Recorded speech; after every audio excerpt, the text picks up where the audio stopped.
आने के बाद अपने लिए जीता। संसार में जीवन सार्थक उसका होता जो परहित में जीता है। आचार्य कहते हैं, परहित सरिस धर्म नहीं भाई, पर पीड़ा सम नहीं अजमाई। जो दूसरों के लिए जीता है उसका जीवन इतिहास के स्वर्ण अक्षरों में अंकित हो जाता। आचार्य कहते हैं,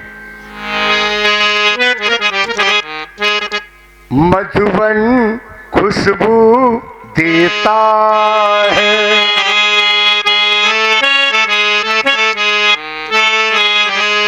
मधुवन खुशबू देता है, सागर सावन देता है,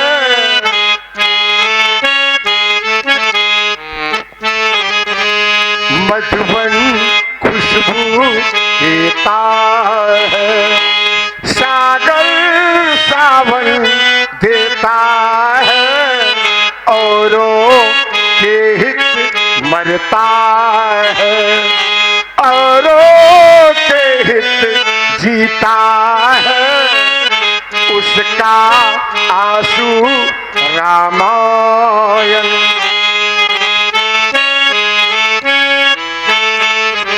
उसका आंसू रामायण, उसकी हर बोली गीता है, औरों जो दूसरों के लिए जीता है उसका एक एक शब्द रामायण की भांति अनुकरणीय होता है और उसका एक एक अश्रु गीता के समान पवित्र हुआ करता है। कवि की रचना याद आती। कवि कहता है, अपने लिए तो सभी जीते हैं लेकिन दूसरों के लिए जो जीता है तो करना क्या होता है। व्यास जी,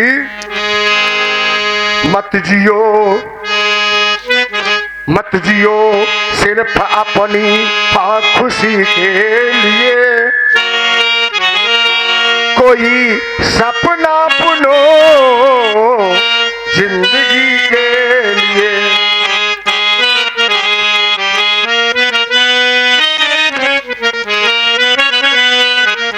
मत जियो सिर्फ अपनी खुशी के लिए, कोई सपना बुनो जिंदगी के लिए, पोंछ लो दीन दुखियों के आंसू अगर,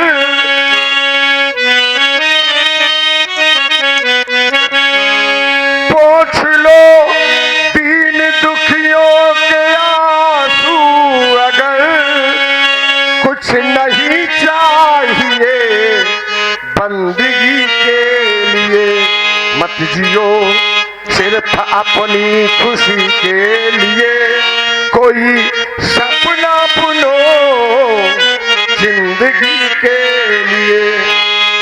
एक कालखंड में एक भक्त भगवान से कहने लगा, भगवान आज मैं आपकी उपासना नहीं कर सकता, अर्चना वंदना नहीं कर सकता। तो बगल में खड़े कवि ने पूछा क्यों? तो भक्त कहने लगा, आज मेरे पास अमुक संसाधनों का अभाव है, इसलिए मैं परमात्मा की भक्ति नहीं कर सकता। तो कवि ने भक्त को समझाया और कहा, परमात्मा संसाधनों का भूखा नहीं है। तो भक्त ने पूछा क्यों? तो कहा, परमात्मा तो सिर्फ भाव का भूखा है, भाव का भूखा हूं मैं, बस भाव ही एक सार है, और भाव से भजले मुझे तो भाव से बेड़ा। इसलिए भगवान भाव का भूखा होता, उसे बाहरी आडंबरों की कोई आवश्यकता करना क्या है। सोने चांदी की थाली जरूरी नहीं,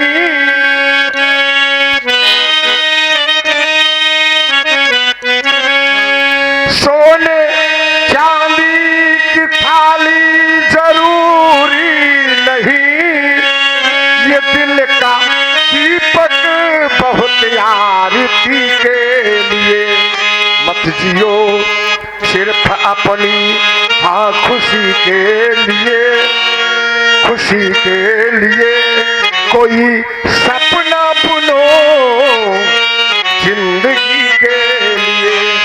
गीत का दूसरा भाव कहता है, हारमोनियम का साउंड कम करो।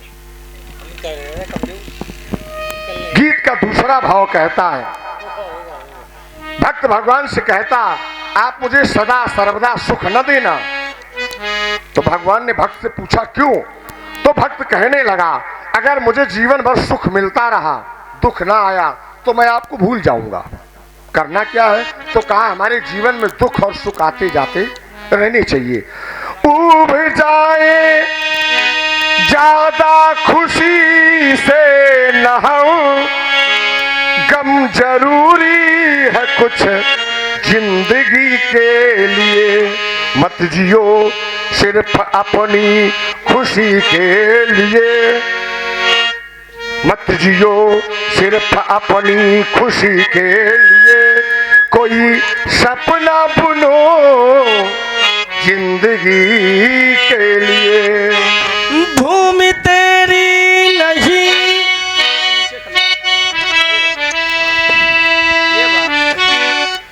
भूमि तेरी नहीं, भूमि मेरी नहीं, भूमि माँ है मनुज की ये चेरी नहीं। भूमि तेरी नहीं, भूमि मेरी नहीं, भूमि माँ है मनुज की ये चेरी नहीं। इस धरा से भी सोना उगाते चलो, इस धरा से भी सोना उगाते चलो, प्रेम की ज्योति घर घर जलाते चलो। और क्या है? कहा जिसके माथे से टपका पसीना नहीं, वो मनुज सीख पाया है जीना नहीं। जिसके माथे से टपका पसीना नहीं, वो मनुज सीख पाया है जीना नहीं। खुद भी बढ़ो और बढ़ाते चलो, खुद भी बढ़ो और बढ़ाते चलो, प्रेम की ज्योति घर घर जलाते चलो। गीत भूदान के, गीत भूदान के, गीत भूदान के मिलके गाते चलो, प्रेम की ज्योति घर घर जलाते चलो। गीत भूदान के जब गाए जाएंगे तब प्रेम की ज्योति घर घर में जल सकेगी, तभी संभव हो सकेगा। हाँ? कभी कहता है व्यक्ति संसार में आता और आने के बाद बालक सबसे पहले जब रोता है तो लोग कहते रोता, लेकिन वो बालक पूछता है कहाँ कहाँ, मैं आया हूं तो कहाँ आया हूं, भेजा गया था मैं किस लिए, आया कि मैं कहाँ हूं। तो कवि की रचना याद आती व्यास जी। कवि कहता है कहाँ से आए कैसे आए, कहाँ से आए कैसे आए, किसी को ये मालूम नहीं, कौन बूंद मोती बन जाए मेघों को मालूम नहीं। कहाँ से आए कैसे आए, किसी को ये मालूम नहीं, अरे कौन बूंद मोती बन जाए मेघों को मालूम नहीं। प्रातः काल होते ही पक्षी अरे दाना चुगने चल देते हैं, पर किसका घात कहाँ हो जाए ये पक्षी को मालूम नहीं। अरे कहाँ से आए कैसे आए, किसी को ये मालूम नहीं, कौन बूंद मोती बन जाए मेघों को मालूम नहीं। दो अनजाने राही देखो, दो अनजाने राही, एक वर और एक कन्या, दोनों को उससे पहले पता नहीं होता है, लेकिन जब विवाह होता है तो वो दोनों अनजाने राही एक मार्ग पर पथिक बनकर के आगे बढ़ते हैं। कवि कहता है,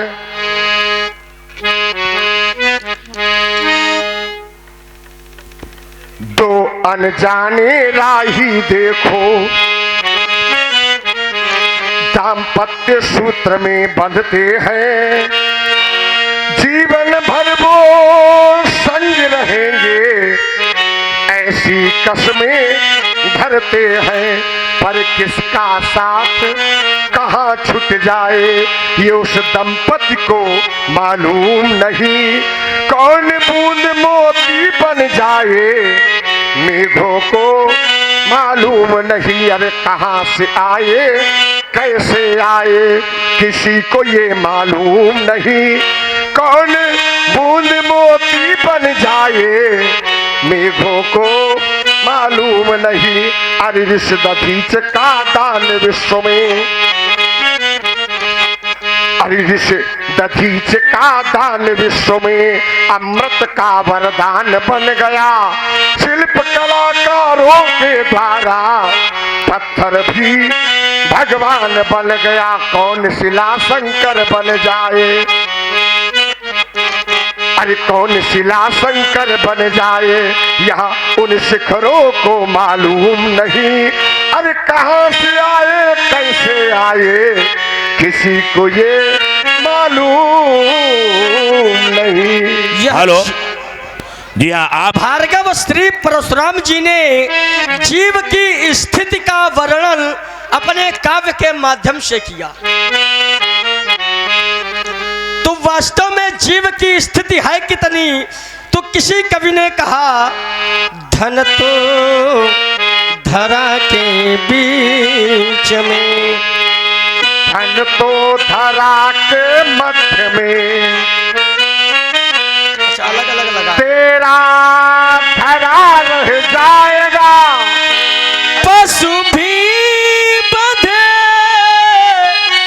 रह जाएंगे जब अंत का दिन आएगा। नारी लगे प्यारी सदा, नारी लगे प्यारी सदा, वह देखती रह जाएगी जिस देह पर अभिमान तुझको, वह धूल में मिल जाएगी। को नहीं जान विदित संसार। बात अगर समाज की होगी, बात अगर उपकार की परोपकार की होगी, तो बात फिर देश की भी होगी। हमारे देश का सैनिक जब सीमा पर तटस्थ होता है तभी हमारे देश का प्रत्येक व्यक्ति सुरक्षित और सुरक्षित सैनिकों को खुद देश की सीमा पर जाने से, तैनात होने से रोके बैठे। अरे ना, सीमा पर जब सैनिक तटस्थ होता है तभी हमारा देश सुरक्षित होता है। अच्छा, चाहे जो हो वेश तुम्हारा, चाहे जो हो वादी, अगर देश के काम ना आए तो फिर तुम अपराधी। क्यों? क्योंकि देश के हित गरल जो पिए जाएंगे, नाम उनके जुबा पर लिए जाएंगे। अर्थी उठेगी जिसकी इस वतन के लिए, तो लेखनी से नमन वो किए जाएंगे। व्यास जी कवि की रचना याद आती, कहता है,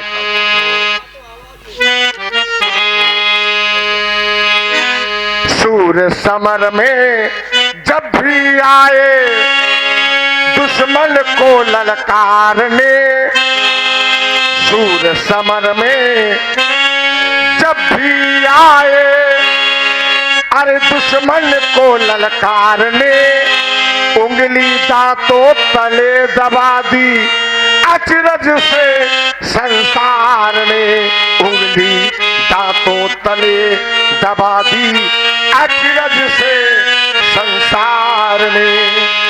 सोना निकला हीरा निकला यहाँ किसी भी खान से, सोना निकला हीरा निकला यहाँ किसी भी खान से, पर कोई देश नहीं बढ़ करके अपने हिंदुस्तान से, पर कोई देश नहीं बढ़ करके अपने हिंदुस्तान से। बड़ी बड़ी ज्वालाएं हैं, बड़ी बड़ी ज्वालाएं हैं, अरे हम छोटी सी चिंगारियां, काटे पहले फूल बाद में देती हैं फुलवारियां, काटे पहले फूल बाद में देती हैं फुलवारियां। कभी चहल और कभी पहल, कभी चहल और कभी पहल, हम जीते मरते शान से, पर कोई देश नहीं बढ़ करके अपने हिंदुस्तान से। क्यों? क्योंकि इस मिट्टी में पैदा होना, इस मिट्टी में पैदा होना, अरे बड़े कर ना, हम ये करते आपसे ऊंचा हो रहा इसलिए वहीं ले आओ जहां ये थे। अच्छा, अभी हाँ? तुम्हारा सातवां। हाँ नहीं तो सातवां भाई, जहां से आप चलोगे पीछे से वहीं तो चलना पड़ेगा। बात जंत्र में 3 सप्तक समझो। वो मेहनत करता है। चलिए, इस मिट्टी में पैदा होना बड़े गर्व की बात है। क्यों? क्योंकि त्याग और पुरुषार्थ हमारे पुरखों की सौगात है।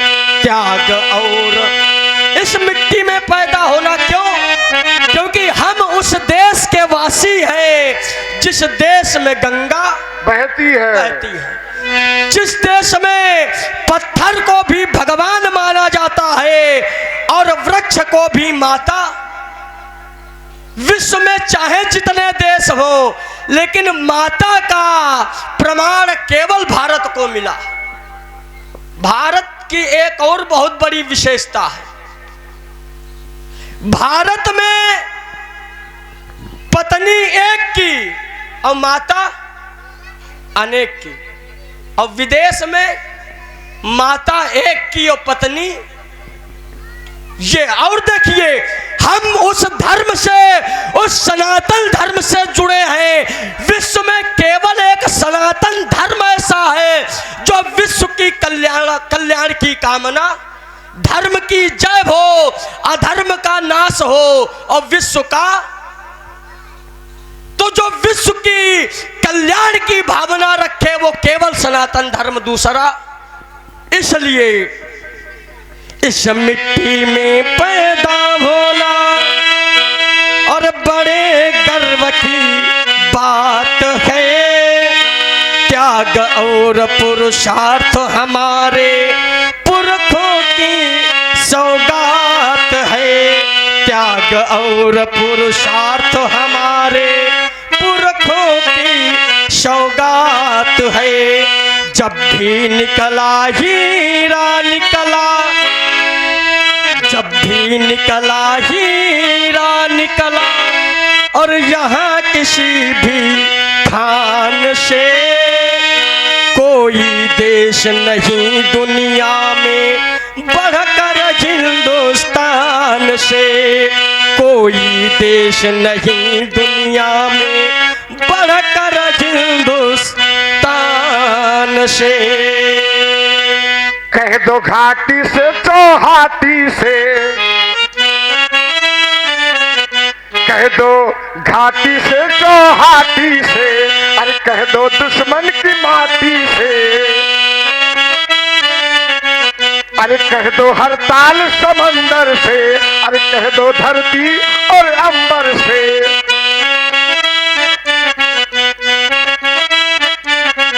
जो मेरा दामन छीनेगी, जो भारत का दामन पकड़ने का प्रयास करेगा, जो भारत पर उंगली उठाने का प्रयास करेगा, तो भुजा सुरक्षित रहने वाली। जो दृष्टि भारत की ओर कुदृष्टि बन करके देखेगी, तो वो फिर दृष्टि सुरक्षित रहने वाली नहीं है।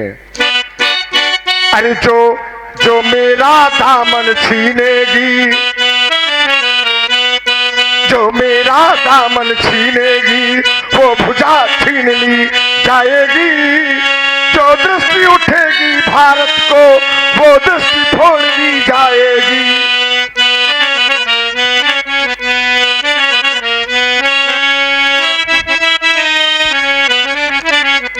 सौ को मारे फिर मर जावे। हमारे देश का एक सैनिक 100 विरोधियों के लिए एक अकेला ही भारी होता है। अरे 100 को मारे फिर मर जावे, 100 को मारे फिर मर जावे। अरे वो सच्चा सेनानी, एक बार सब मिलकर बोलो हम हैं हिंदुस्तानी। अच्छा 100 को न मारे, 100 को न मारे और सीमा पर प्राण चले जाए तो क्या फिर सच्चा सेनानी नहीं है? सीमा पर विपक्षी वाले इतने बड़े मिलते हैं, हमारे देश के इतने बड़े मिलते हैं। ऐसे करके दाव लेते हैं। इतने बड़े मिलते हैं। हैं? चलिए, लेकिन ये आवश्यक नहीं कि 100 को मारे फिर मर जाए तो सच्चा सेनानी। इस पर जो है थोड़ा वाणी पर संयम रखो। अच्छा, ये आवश्यक नहीं कि 100 को मारे तब मर जाए तब सच्चा ना। अरे उसने भले न मारे, केवल अपनी सीमा पर लड़ते लड़ते अपने प्राण दे दे वो सच्चा सेना। अच्छा, इसलिए हम सीमा पार नहीं करते, हम सीमा पार नहीं करते और पीछे से वार नहीं करते, पीछे से वार नहीं करते, हम सीमा पार नहीं करते। अरे हम सीमा तोड़ नहीं सकते। ऐसे आओ। हाँ हाँ, बोलते रहो, ऐसे आओ। यहाँ वही आ रहे हैं। हाँ। और इसी देश का खाना खाया पिया देश का पानी, इसी देश का खाना खाया और पिया देश का पानी। और फिर भी यदि जो काम न आए फिर बेकार जवानी, और फिर भी यदि जो काम न आए फिर बेकार जवानी। और सीमा पर जो प्राण गंवाए, और सीमा पर जो प्राण गंवाए, और वो सच्चा सेनानी। और एक बार सब मिलकर बोलो हम हैं हिंदुस्तानी। देखो, ये हमें हिंदुस्तानी तुम सुना रहे, हमें अच्छा लग रहा है, लेकिन जब तुम उंगली हमारी ओर दिखाते तो हमें बड़ा खराब लगता है। अच्छा, देश की तुम बात करते हमें बड़ा अच्छा लगता है। इधर देखो। अच्छा उंगली न करे। हाँ, उंगली न करो। अच्छा, ये फरसा वाले बाबा, बुलडोजर वाले बाबा, इनकी उंगली न करो बिल्कुल। हाँ हाँ, न ये कहते कम करते ज्यादा है, इनसे बच के रहो थोड़ा। देखो, हाँ। इन दोनों में अंतर है। बुलडोजर वाले पहले अपराध सिद्ध हो जाता तब करते हैं, जान लेते कि अपराधी है या, लेकिन ये जबरदस्ती वाले बाबा अपराधी है तो ठीक नहीं है। बुलडोजर वाले बाबा सुनो, बुलडोजर वाले बाबा पहले बुलडोजर चलवाते बाद में अपराध देते। अच्छा ना, नहीं नहीं, ये देखो, ये तो आरोप है कि पहले चला दे फिर ना। अगर निरपराधी है तो उसको सताया नहीं जाएगा, और अपराधी है तो उसे छोड़ा। ये है नीति। अब आपकी नीति, अपनी नीति हमें ना बताओ। क्यों? क्योंकि को नहीं जान विदित संसार। ऐसा कौन है जो नहीं जानता? सारा संसार जानता। और प्रेम की बात आपने की थी, हम टोकना चाहते थे लेकिन चर्चा चल रही थी तो हमने कहा चलने दो भाई। प्रेम की बात हमारे मुख से हो तो अच्छी लगेगी, लेकिन परशुराम जी के मुख से प्रेम की बात अच्छी, क्योंकि हम उसके साथ रहते हैं जिसके लिए कहा गया राम ही केवल प्रेम। तो प्रेम की बात अच्छी, और तुम प्रेम की बात करो जो माता का निपटाए बैठे, भाइयों को निपटाए बैठे, गणेश जी का दांत तोड़े बैठे, शंकर जी पे फरसा चलाए बैठे, और 21 बार है क्षत्रियों का विनाश किया, 17 छोड़ी सेना को मारा। तुम्हारे जीवन में हमें प्रेम दिखा। अच्छा, प्रेम जीवन में नहीं खाली मुख में है, इसलिए कह रहे कि ये प्रेम आज कहाँ से आ गया? क्योंकि आपके शील को, प्रेम को कौन नहीं जानता? को नहीं जान विदित संसारा। क्योंकि माता पिता ही उरिन भय नीके, और गुरु उरिन रहा सोच बड़ जी के माता पिता के ऋण से नीके माने भली प्रकार ऋण हो गए और गुरु का ऋण शेष रह गया, और जो शेष रह गया सो जन्म हमारे ही माथे काढ़ा और दिन चली गयो ब्याज बहु बाढ़ा। तो अब आनी व्यवहरिया बोली और तुरंत देव मैं थैली खोली। आप अपने व्यवहारी को बुलावे और मैं थैली खोल रहा। राजकुमार कह रहा आप अपने व्यवहारियों को बुलावें, हम थैली खोल देंगे। और आप माता के ऋण से ऋण हो गए, पिता के ऋण से भी ऋण हो गए, लेकिन गुरु ऋण रहा सोच बड़ जी के। अभी गुरु जी का ऋण अभी आपके ऊपर शेष है। सो जन हमरे ही माथे काढ़ा। व्यक्ति अगर ऋण लेता है तो अपने माथे लेता है। परशुराम जी ने ऋण लिया है तो मेरे माथे लिया है। सो जन हमरे ही माथे काढ़ा। भैया सीटी वाले बाबा कौन है? फरसा वाले बाबा हैं। सो जन हमरे ही माथे काढ़ा और दिन चली गयो ब्याज बहु बाढ़ा। दिन बहुत व्यतीत हो गए। ब्याह परशुराम को गुरु ऋण से ऋण कर दिया। व्यवहार नाम महाजन का, व्यवहार नाम भगवान शंकर का। और भगवान शंकर तो साक्षात वांगमय रूप में उपस्थित है हमारे मध्य में, और मैं प्रत्येक जनमानस में ही शिवत्व का दर्शन कर रहा हूँ। हाँ, ये सभी हमारे व्यवहारी हैं और सभी भोलेनाथ के हैं। हेलो शास्त्रा बाबू देखो, कभी भी अपराधी को एक अपराध होने पर दंड उसको मिलता, आप लोगों ने प्राय अपने जीवन में देखा होगा। अगर अपराधी एक अपराध करे, जैसे उसने अपने पड़ोसी के यहाँ चोरी की, तो पड़ोसी एक बार क्षमा कर देगा, हटाओ छोड़ो, पड़ोसी है, चोरी कर भी ली तो छोड़ा जाए। जब उसके अपराध कई हो जाते हैं तब वो मामला न्यायालय में पहुंचता है और तब न्यायाधीश के द्वारा वो अपराधी दंडित किया जाता है।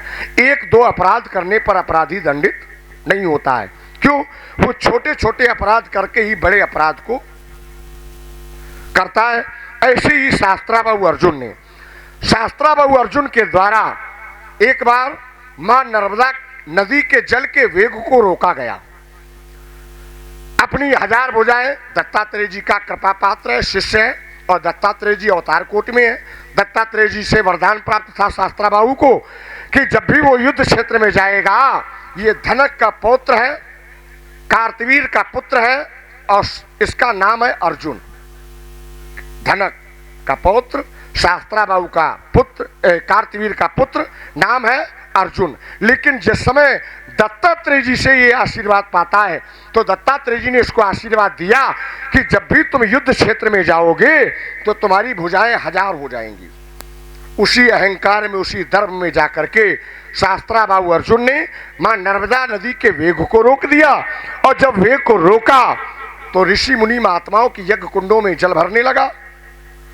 और जल भरने के बाद जब ऋषि मुनि महात्मा परेशान होने लगे तो एक अपराध उसका वो, दूसरा अपराध परशुराम के पिता के आश्रम से कामधेनु का हरण। अब एक आचार्य जी एक शब्द और निकल के आया, एक और निकल के आई जानकारी, प्राय आप मंचों पर सुनते रहते होंगे कि जो शास्त्राबाबू अर्जुन ने गऊ का हरण किया, वो गऊ कौन थी? कामधेनु। यद्यप कामधेनु का अर्थ होता है जो हमारी इच्छाओं की पूर्ति कर दे, वही कामधेनु है। और कामधेनु एक नहीं है, समुद्र मंथन से 5 गौएं निकली थी जो कामधेनु के नाम, जिनका काम ही है का मनोवांछित फल देना। उनमें से सुरभि नाम की जो गौ थी वो मेरे पिता के आश्रम में थी, और वो क्षीरोदताए संभूता या पुरा अमृत मंथने पंचगावा शुभा प्रोक्ता पंचलोकस्य मातरा। वो 5 गौएं जो निकली उनमें से सुरभि नाम की जो गौ थी वो मेरे पिता के आश्रम में थी, और उसका कार्य था मनोवांछित फल देना। शास्त्राबाबू अर्जुन ने जब ये देखा तो शास्त्राबाबू अर्जुन ने मेरे पिता से बलपूर्वक पिता का अपमान करके वो कामधेनु का हरण करके ले आया, और लाने के बाद पिता का अपमान किया। उसके पुत्रों ने मेरे पिता का अपमान किया। मैंने शास्त्राबाबू अर्जुन को दंडित कर लिया। अब राजकुमार ने एक अपकीर्ति लगाई, कहा महाराज जब आपने शास्त्राबाबू अपने मौसिया को नहीं छोड़ा, माता को नहीं छोड़ा, यहाँ तक कि भोले बाबा को भी नहीं छोड़ा, गणेश जी को नहीं छोड़ा, देखो मेरे द्वारा भगवान भोलेनाथ पर अगर परश चलाया गया तो उसमें भी इच्छा भोलेनाथ की ही थी। और जब परश चला तो भोलेनाथ का जो तीसरा नेत्र है, जिससे उनका नाम एक पड़ा खंड परशु। 2 कथाएं हैं इनमें से। जैसे गणेश का दांत टूटा, इनमें भी 2 कथाएं हैं, अलग अलग कालखंडों की है, लेकिन कथाएं दोनों सत्य हैं। एक कथा कहती है कि गणेश जी का दांत उनके ही भाई कार्तिकेय जी ने तोड़ा, और एक कथा कहती है कि गणेश जी का दांत परशुराम जी ने तोड़ा। ये अलग अलग कालखंडों की कथाएं हैं और दोनों ही कथाएं सत्य हैं। अब ये धनक का पौत्र है, कार्तवीर का पुत्र है, और जो कार्तवीर है वो हमारे पिता के संबंधी है। अब ये संबंध जो है ये हमारे मातृ पक्ष से संबंध है, हमारी माता से। हमारी माता जो है, एक कथा कहती है कि मेरी माता रेणु ऋषि की कन्या है, रेणुका, और एक कथा कहती है कि राजा की पुत्री है। कथाएं 2 हैं। एक कथा के अनुसार हमारी माता का संबंध शास्त्राबाहु से है, लेकिन दूसरी कथा जब रेणु ऋषि वाली हम जोड़ते हैं तो फिर माता से संबंध उसका नहीं होता है। इसलिए जब राजा की कन्या वाला प्रसंग जोड़ते हैं तब तो वो मौसिया के परिक्षेत्र में आता है, लेकिन जो नीतगत है वो मौसिया वाले क्षेत्र में आता है। जैसे यही कह रहे थे अभी थोड़ी देर में कि हमें चाचा कहो, हम तो कि तुम्हारे चाचा है, लेकिन नीतिगत अगर बात है तो 100 वर्ष का क्षत्रिय और 10 वर्ष का ब्राह्मण वो पिता के समान होता क्षत्रिय का, और ये कह रहे थे हम तो चाचा कहो है। तो कथाएं जो है वो दोनों स्वीकार करने योग्य है और दोनों वो विषय अलग का है। मार्ग में क्या होगा ये किसी ने देखा है क्या? तो इस प्रकार से शास्त्राबाहु अर्जुन का मेरे द्वारा वध किया गया, और शास्त्राबाहु अर्जुन के बाद मैंने हैहवंश कुलांतकम हैहवंशी क्षत्रियों का समूल नष्ट किया। मैंने और किसी क्षत्रिय को दंड नहीं दिया, नहीं किसी क्षत्रिय से मुझे कोई मतलब था। अपराध किया था शास्त्राबाहु अर्जुन ने। मेरा जन्म भी हुआ था तो हैहवंश के नाश के लिए हुआ था, और मेरे द्वारा हैहवंशियों को दंडित किया गया। राजकुमार के द्वारा कहा गया कहो लखन मुंशील तुम्हारा, को नहीं जान विदित संसारा। ऐसा कौन है जो आपके शील को नहीं जानता? इससे पहले भी एक बार मैंने शब्द प्रयोग किया था शील। मारत हूं, छोड़त हूं, मैं मार देता, अगर छोड़ता हूं तो केवल कौशिक शील तुम्हारे। विश्वामित्र जी से मैंने कहा था कि मैं अगर छोड़ता हूं तो सिर्फ आपका शील हमको याद आता है, इसलिए मैं इनको छोड़े दे रहा हूं। केवल कौशिक शील तुम्हारे। शील कैसा, बड़ा संक्षेप में इस कथा को भी मैं कह दे रहा हूं, और नहीं तो तुम ही कह दो। हम इसीलिए बैठे हैं कि कथा बैठ के सुननी चाहिए, इसलिए हम बैठ गए थे। सादर सुने थे तरह भव सिंधु बिना जलयान। तो कथा बैठ के सुनी जाती है। हाँ, तो कथा जब बैठी जाती है तो आचार्य जो कथा कह रहा है हाँ, उससे नीचे आसन पर बैठा जाता है। अब आचार्य खुदे खड़े होके कथा कहें तो ये आचार्य की गलती है। चलो उधर से नीचे आओ। अच्छा, ना आप यहाँ बैठोगे का? हाँ, भाई यहाँ बैठो तो हम वहाँ बैठ जाए। अब ऐसा करो, ये कथा तुम ही सुना दो, शील वाली जो है तुम ही सुना दो। भाई तुम्हें शील में हमने छोड़ा है तो तुम ही सुनाओ। हमें पूर्ण विश्वास है कि तुम खड़े उतरोगे। अच्छा, हाँ, ये मैं पूर्ण विश्वास है। प्रयास करते हैं। नहीं, प्रयास नहीं है। हाँ। ये सुना सेठ जी की कथा है, इसको तुम ही सुनाओगे। अच्छा, चलिए। उतर देत छाड़ऊ बिनु मारे, और केवल कौशिक शील तुम्हारी। मैं इसे प्राण दान दे रहा हूं तो केवल विश्वामित्र जी के शील के कारण। तो इसका तात्पर्य यह है कि क्या विश्वामित्र जी ने कभी आपके पूर्वज के प्राणों की रक्षा की, तभी तो आप हमारी रक्षा कर रहे हो।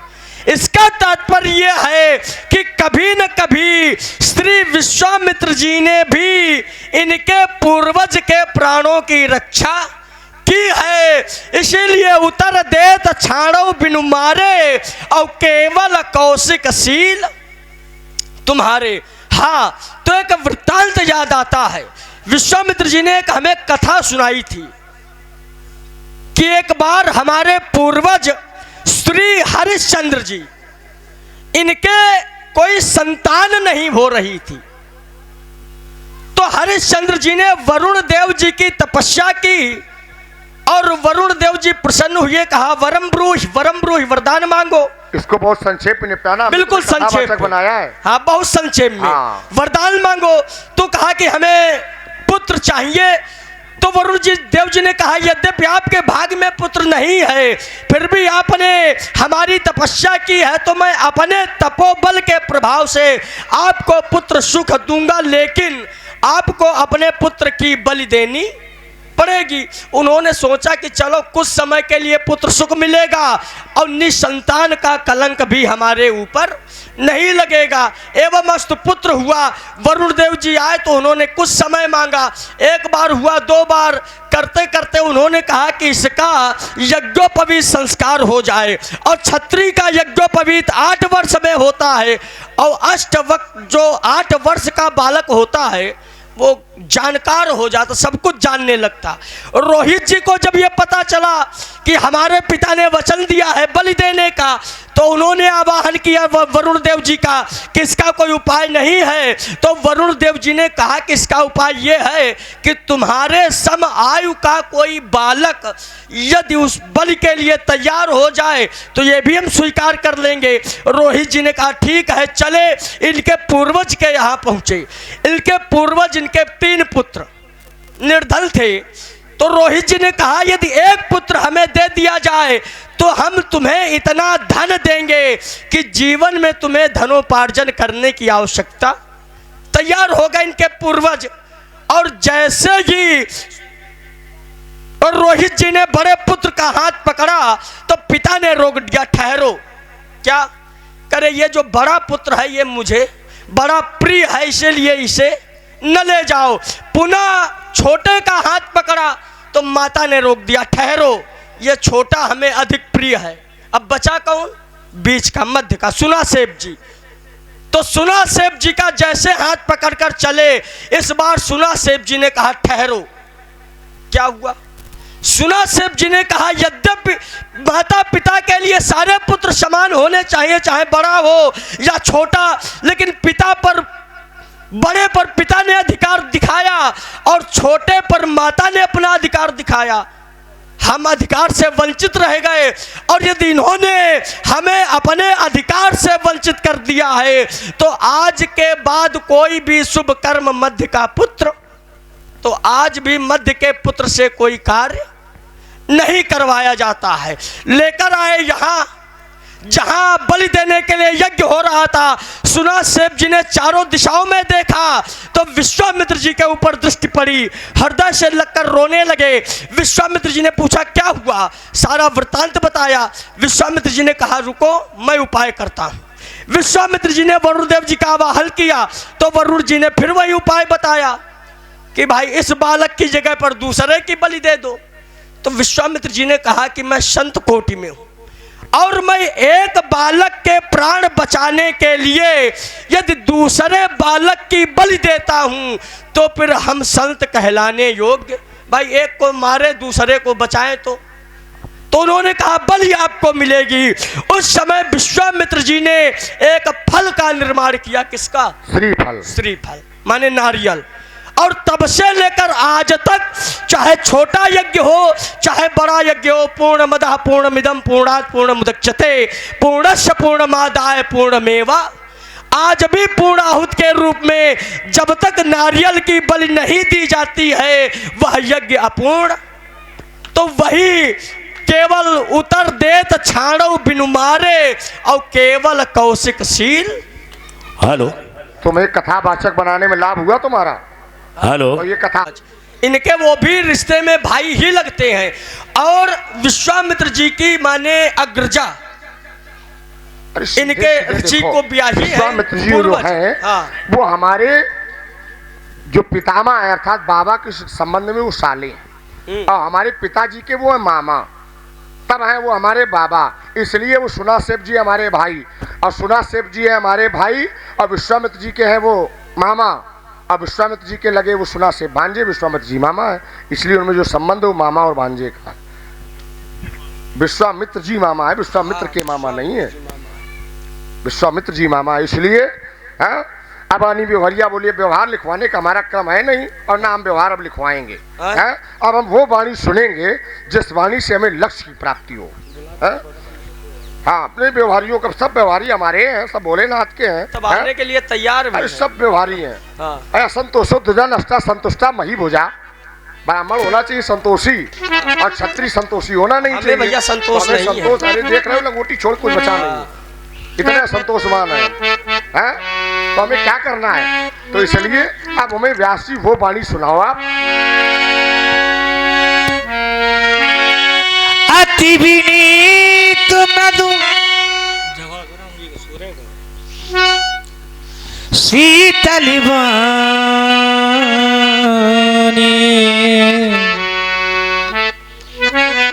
अति विनीत मृदु शीतल, आपने शब्द लिया शीतल। जब कहीं शीतलता मिलनी होती, जैसे जब धूप होती है तो छाया हमें तब मिलेगी जब हम उस धूप के परिक्षेत्र को, ऐसे शीतल वाणी हमें थोड़ी ना सुनने को मिल जाएगी, उसके लिए भी श्रम करना पड़ेगा। संकेत हुआ व्यास जी से कहा अभी भी समय है महाराज, अभी शीतल वाणी सुनने में नहीं मिल सकती। विचार में करने लगा, संसार में व्यक्ति आता और आने के बाद ये तेरा है, ये मेरा है, ये तेरा है, लेकिन आता क्या लेकर के? मुट्ठी बांधे आया है और हाथ पसारे। क्या कुछ लेकर आए थे और क्या कुछ लेकर जाना है? अरे मुट्ठी बांधे आए थे और हाथ पसारे। कभी कहता है देखो देखो वो जल रही चिता धरती पर धू धू कर, कहाँ गए वो महल, कहाँ वो दुनिया के आडंबर। प्यार भरी बहन की राखी, भैया के अभिनंदन, पास पड़ोसी पुरजन परिजन इतना ही कर पाए कि नारी छूट गई तो केवल मरघट तक ले आए। सोच रहा था, प्रत्येक व्यक्ति यही सोचता है। कहा पंडित जी मैंने ऐसे भवन का निर्माण कराया है जिस भवन में परिंदा भी पर नहीं मार सकता। सोच रहा था रंग महल ये कभी न टूट सकेगा, ऐसा डाकू कौन विश्व में जो मुझको लूट सकेगा। प्रत्येक व्यक्ति कहता महाराज, कभी उसको अपने धन का अभिमान होता है, कभी अपने बल का अभिमान होता है, कभी अपने स्वरूप का अभिमान होता है, लेकिन ये सब इस धरा पर धरा रह जाएगा। सोच रहा था रंग महल ये कभी न टूट सकेगा, ऐसा डाकू कौन विश्व में जो मुझको लूट सकेगा। लेकिन सावधानियों के भी कितने डाले जाए डेरा, तोड़ झमेला अंत में उड़ता हंस अकेला। हंस उड़ा तो फिर इस पिंजरे की कीमत क्या रह जाती? हंस उड़ा तो इस पिंजरे की कीमत क्या रह जाती? बस उसी समय दिवाली को होली जल जाती। जाने कितनी चिताएं लिए राख की ढेरी, अरे जिनको बिखराने के लिए ये पवन दे रहा फेरी। गगन ध्वजा फहराने वाले इसी घाट पर आए, अरे दाने बीन चबाने वाले इसी घाट पर आए। चंदन खूब लगाने वाले, स्वर्ण भस्म के खाने वाले, धूनी खूब रवाने वाले इसी घाट पर आए। और ये घाट कौन है? राम नाम सत्य है और सत्य बोलो मुक्त। मंजिल तो तेरी यही थी, उसी घाट की बात कर रहे हैं। मंजिल तो तेरी यही थी, पर समय गंवा दिया यहाँ आते आते। सोच क्या दिया इस दुनिया ने, अपनों ने ही जला दिया तुझे जाते जाते। माँ की गोदी से मरघट तक कितनी थी दूरी, जिसको तय करने में तुमने उम्र लगा दी। नहीं कोई परिवार तुम्हारा, नहीं मित्र अरुणारी, और जिसे जानने में हम सब ने ये उम्र लगा दी। अब मैं तो ये कहता हूँ कि व्यक्ति इस संसार को न देखे किसको? तो परमात्मा को। और भक्त का भाव कहता है, एक भक्त कहता है नदिया से समंदर की दूरी बहुत है, लेकिन इनका मिलना जरूरी बहुत है। हमारी कहानी में भक्त से भगवान से भक्त कहता है अरे परमात्मा ऐसा कुछ भी नहीं है जो मेरे पास ना हो, ये लौकिक वैभव सब है मेरे पास, लेकिन अगर हमें चाहिए तो क्या? आप चाहिए। नदिया से समंदर की दूरी बहुत है, लेकिन इनका मिलना जरूरी बहुत है। अरे हमारी कहानी में सब कुछ है, लेकिन तुम्हारे बिना ये अधूरी बहुत है। यहां खूब लूटा आनंद प्यारे, और वहां के लिए क्या?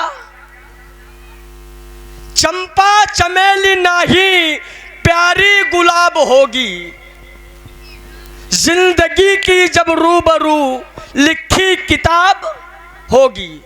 सवाली तुम नहीं भोगे, सवाली तुम नहीं भोगे, तुम्हें देना जवाब होगा जब उस परमात्मा के रूबरू तेरा हिसाब। वहां ना चलेगा दंड फंद प्यारे, और वहां के लिए क्या प्रबंध प्यारे। देखो, जिसने अपने माता पिता में ही परमात्मा का दर्शन कर लिया और फिर संसार में किसी मंदिर जाए न जाए, किसी देव को पूजे न पूजे, लेकिन उसको सब कुछ मिल सकता है। और जिसने अपने माता पिता को न पूजा, परमात्मा के पास भी गया